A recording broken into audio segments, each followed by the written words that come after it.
ఈ సంవత్సరం మే 13వ తేదీ ఆంధ్రప్రదేశ్లో ఎన్నికలు జరగబోతున్నాయి. ఇది సాదాసీదా ఎన్నికలు కాదు, ఆషామాషిగా తీసుకోవద్దు. ఈ రాష్ట్రానికి ఒక దశ దిశ నిర్దేశించే ఎన్నికలు.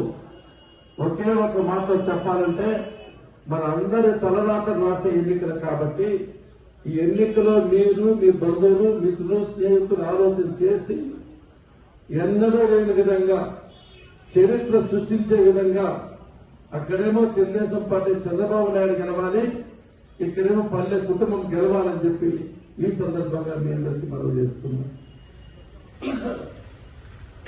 జగన్మోహన్ రెడ్డి గారు చెప్పిన పదం చెప్పకోకుండా, ఇచ్చిన హామీ ఇవ్వకోకుండా అనేక రకమైన తప్పుడు వాగ్దానాలతో ప్రజలు మభ్యపెట్టి మోసపుచ్చి ఒక్కసారి ఛాన్స్ అంటూ అధికారంలోకి వచ్చారు.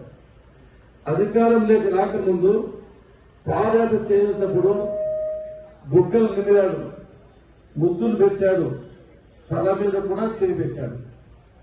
ఈ రోజు నాకు అర్థమవుతోంది, ఆ రోజు తల మీద పెట్టిన చెయ్యి ఈ రాష్ట్రానికి బస్మాసు రాష్ట్రం అని చెప్పే సందర్భంగా నేను గుర్తు చేస్తున్నా.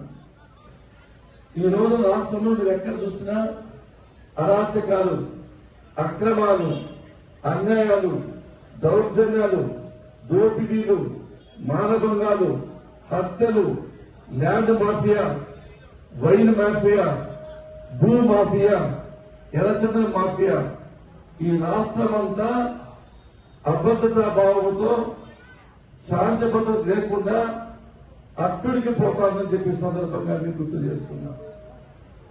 ఒక్కరు మీరు బాగా గమనిస్తే ఎవరు ఆనందంగా ఉన్నారో మీరు చెప్పాలి. ఈ రాష్ట్రంలో ఉండే ప్రజల్లో ఏ వర్గాలు ఆనందంగా ఉన్నాయి? ఇక్కడ చూడండి ఒకసారి. ఎస్సీలు ఆనందంగా ఉన్నారా? గట్టిగా చెప్పండి. కొడుకు చెండాలు పట్టుదా, కొడుకు చెండాలు పట్టుదా, అన్నలు మన తమ్ములంత ఒక్కటవుదా, పల్లె రఘునాథన్నకు మద్దతు ఇద్దాం, పల్లె రఘునాథన్నకు మద్దతు ఇద్దాం, పుట్టపర్తి అభివృద్ధికి బాటలే